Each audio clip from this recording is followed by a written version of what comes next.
ఇప్పుడు చెప్పబోయే రుణ విమోచక శ్లోకం ఎవరైతే వింటారో, ఎవరైతే నిత్యం పారాయణం చేస్తూ ఉంటారో అటువంటి వారి అప్పులన్నీ కూడా తీరిపోతాయి, సకల సంపదలు సమకూరుతాయి. ఇక రుణ విమోచక శ్లోకం వినండి.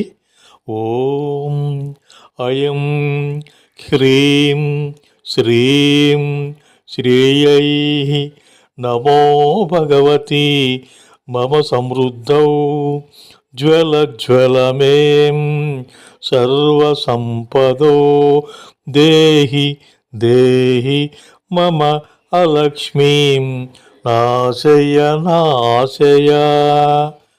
భక్తి శ్రద్ధలతో రుణ విమోచక శ్లోకాన్ని పఠించండి. మీరు కోరుకున్న ఫలితాలు పొందండి. మహావిష్ణు లక్ష్మీదేవుల అనుగ్రహం పొందండి.